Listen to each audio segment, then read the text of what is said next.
Hello, my name is Eileen Shaw, and I'm here to tell you about my Makers Movement project today. This is the website that I've created. This is where I've outlined what my project is about. The students are required to do a historical investigation. It is for a Year 10 class, and they're required to do an investigation about the curriculum dot points.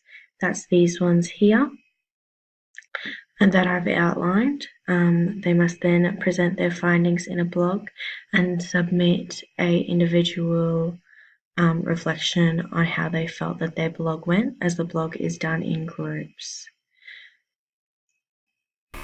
The students will be learning how to do research on the computer. They'll be needing to find their own research. They'll be learning how to put that into the blog, and they'll actually be learning how to make the Google site. They'll be learning how to use some technology such as they have to make their own digital timeline, and there's other resources that I've outlined for them to use, trying to incorporate technology as much as I can. As you can see, I've included a cover sheet and a rubric for the assessment so that you can see what my intentions were and that I was trying to address all aspects of meaningful learning. Here is my example of the end product that I wanted the students to create. This is the curriculum links and the meaningful learning. So I tried to address all aspects of meaningful learning. The biggest one that it hits is the cooperative, as the students work in groups.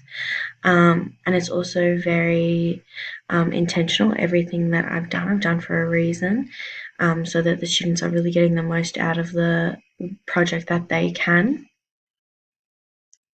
On the project content page, I've outlined the project plan lesson by lesson so that you can see what I was intending for them to do.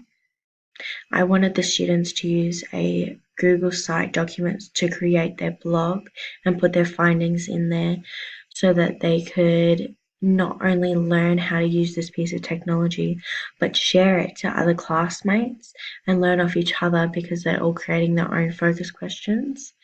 Here I've outlined some sites for the students to use when they're beginning their project. I've tried to use technology in a way that will, as a tool to facilitate their learning, like using the digital timeline, an extra thing for the students to use that revises what they're learning and allows them to use a new piece of technology that they may not have used before. Putting stuff in a blog allows them to be presenting their work in a different style than a poster presentation, which is typically done. I have outlined on my webpage how to complete this assessment and why I think it is beneficial. Thank you.